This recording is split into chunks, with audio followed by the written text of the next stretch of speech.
everyone, it's Katie from Paradise Falls family. In this video, we're continuing our Hawaii 2023 vlog series by looking at our time on Kauai as part of our cruise around the Hawaiian Islands in August 2023 with Norwegian Cruise Line. We had a lovely couple of days exploring some of the highlights of the island, so we'll talk you through those and how easy it was to access as part of our cruise. Although our cruise itinerary was adjusted, it didn't really affect our time in Kauai, which was 2 days at the end of the cruise. We did, however, enjoy some bonus time cruising the northern Nepali coast, which I spoke about earlier in the series, so that was great to see a part of the island we wouldn't otherwise have been able to see. Kauai is actually the smallest of the 4 main Hawaiian islands, which makes it quite easy to see in a short space of time. Locals that we chatted with described it as being like Oahu before it was developed, and a lot more like how we imagine the real Hawaii to be. We would agree, and we loved the island, with it being almost on a par with Oahu in terms of our enjoyment. Kauai is nicknamed the Garden Island because of its beauty, and we really were blown away with how beautiful it was driving around, with every shade of green you can possibly imagine. As I said, the island is relatively small, but due to its geography, it can take some time to reach some parts of the island. The northwest of the island is largely unreachable by road, and this is where the famous Nepali coast is, that you might recognise from numerous Hollywood films. This area of the island contains several state parks, including Waimea Canyon State Park, which you can actually reach by road, and more on that later. The South Shore is where you'll find most of the resorts, predominantly around the Poipu area. A highway runs along the southern side of the island, making all of this really accessible, and runs to the east side of the island where the port and airport are, and continues up and around to the North Shore. Because there is just one highway, it means if there's a delay, there's not a lot you can do about it, so we made sure to build in time on our last day just in case of delays in getting back to the ship. Our broad plan for Kauai was to rent a car and explore the island ourselves, just as we'd done in Hilo earlier in the cruise. Again, we booked through Alamo, who were always our first choice, and got a car for around $330 for 2 days including gas. This worked out much cheaper as a family of 4 than booking excursions and gave us loads more flexibility to explore the island at our own pace.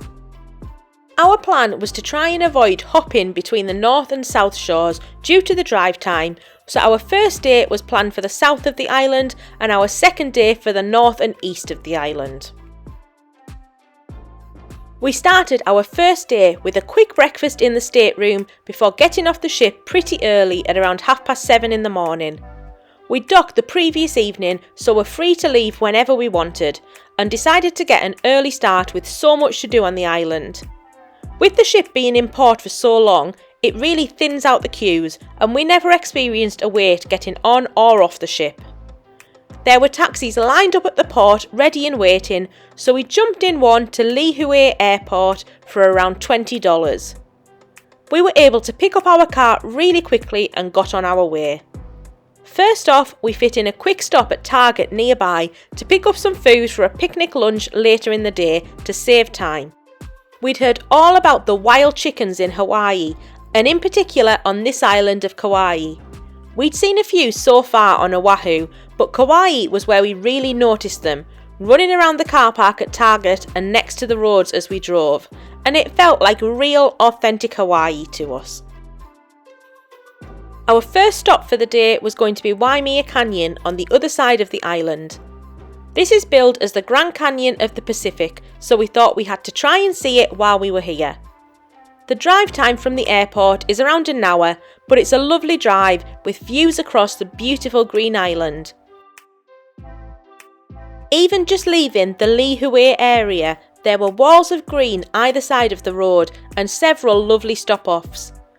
The route takes you across the south of the island, a little back from the shore, across to Waimea town where you turn inland and up into the hills.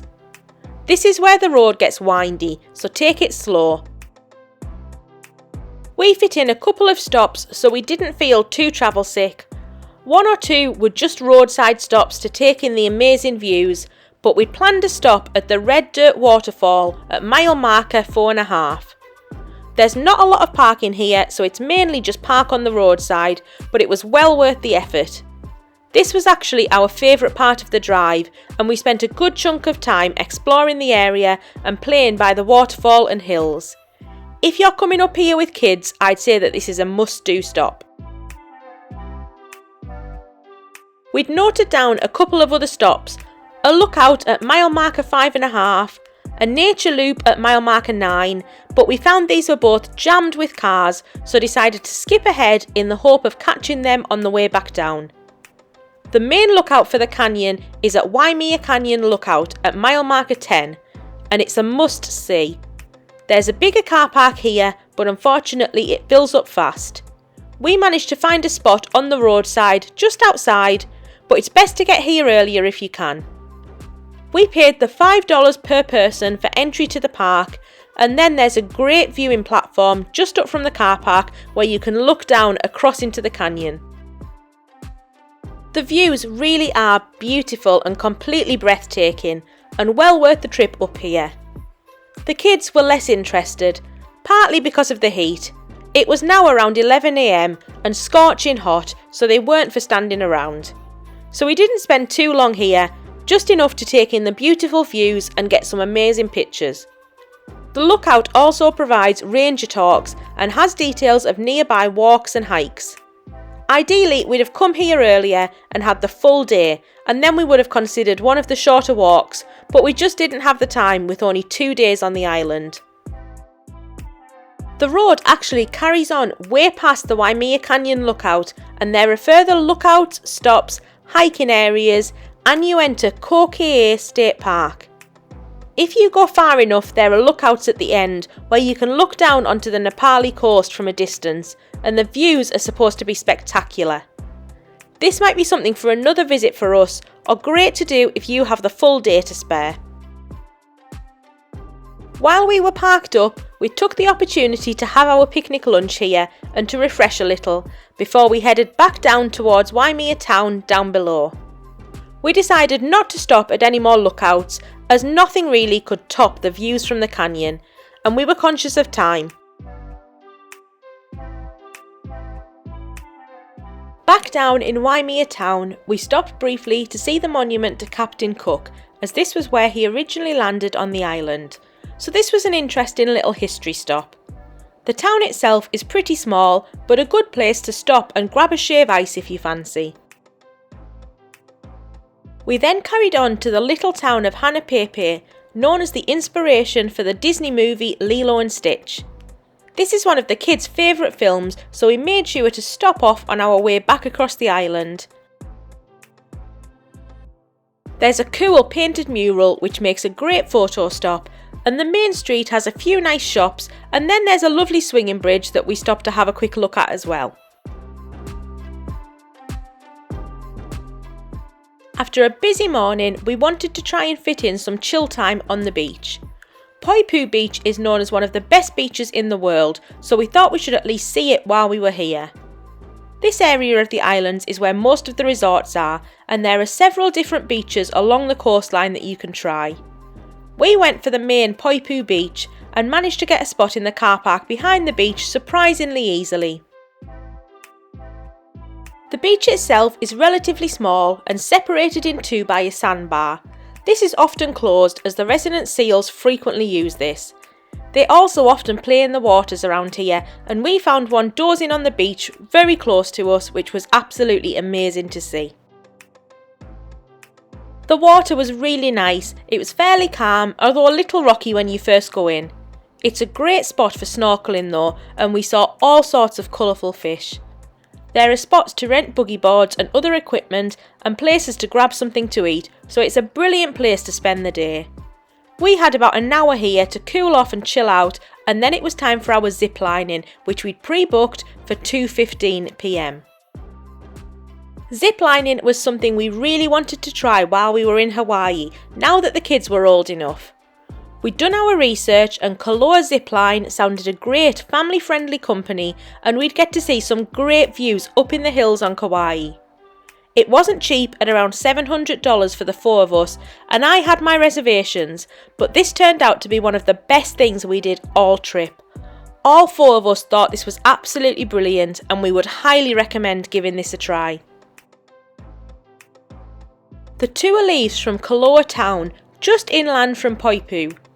We registered at the office in town and were then given directions 5 minutes out of town to the main centre, where we were given our gear and our safety briefing. We were in a group of 12 people, a really nice mix with another young family and a group of friends, and then we had 2 guides, Eden and Maka, who took us around the lines and were really lovely and absolutely great with both kids. We'd booked their standard package, which includes a 3.5-hour tour, taking in 8 lines across the property. First up, we were driven in a truck for around 10 minutes or so out to the first line up in the hills. This is a bit bumpy, so brace yourselves. The first line was pretty short, just to get warmed up. There is also a jeep from the first Jurassic Park film here, which was a cool little addition. The movie was largely filmed on Kauai in this area. The rest of the zip lines located up in the hills varied in length, speed and size, and all gave amazing views back across the forest and down to the ocean. Depending on the line, we were given the opportunity to go upside down or lying down if we wanted to, which was really cool. More often than not, the kids were paired with either Greg or I, which worked fine, but on some of the lines, the kids would be able to build up enough speed themselves, so they were allowed to go alone, which they both loved. The guides were brilliant, helping us around the course, keeping us safe, explaining everything and being really patient, and it made a really relaxing and enjoyable experience. There was a bit of walking between a couple of the lines, but nothing too taxing, and we were provided with water, juice and snacks at a few points along the way. By the end, we were all absolutely shattered, having been out in the heat for so long, but it was well worth it and an absolutely amazing experience that we'd highly recommend. The tour finished at around 5:45 p.m. and we were driven back to the centre to drop our gear off, and then we headed back to the ship for some food and a well-earned rest. A quick note for the drive back to Lihue from Koloa: keep an eye out for the tree tunnel on the road back. This has been hit in recent years by storms, but it's still pretty cool to drive through. As we did in Hilo, we parked at the airport overnight to keep it simple and then got an Uber back to the ship. Again, this was really easy and the parking came to around $15 and the Uber about the same, so not too bad. Then it was a quick buffet dinner and to bed for some rest. The next morning we had a bit of a lie-in given how much we'd done the previous day. We got our usual taxi to the airport, picked the car up and headed north to explore the North Shore. There's loads to see on this side of the island, including Haina State Park and Kii Beach at the far end of the highway, where you can venture towards the Nepali coast on foot. Being short on time, we decided not to venture that far and spent our time in Hanalei, one of the main towns on this part of the island. The drive out to Hanalei from the airport takes around 50 minutes, so not too bad, and we stopped a couple of times to take in the spectacular views. The most popular ones being the Hanalei Valley Lookout, which you can see by parking just opposite the Princeville Centre, and the Hanalei Bay Lookout, which is a small roadside stop. Both have amazing views of the surrounding landscapes, hills and ocean. This area is also where you'll hit a bit of traffic, with everyone stopping for the views, as well as crossing the small one-lane Hanalei Bridge just before you enter town. We arrived in Hanalei at around 10:30 and headed straight for the beach, which was also the beach from the George Clooney film The Descendants. This stretches right along the coast here, starting roughly by the famous pier and river mouth, where there are perhaps the most facilities, stretching down to the Hanalei Pavilion Beach Park in the middle of the bay, and then the Hanalei Beach Park further along. We went for the Hanalei Pavilion Beach Park in the middle, where there were restrooms and it was a bit quieter, but also close enough to walk into town for some food later. We managed to get parked in the beach car park without any trouble and spent the next few hours relaxing on the beach. It was a really lovely setting in the middle of a peaceful bay with hills all around us.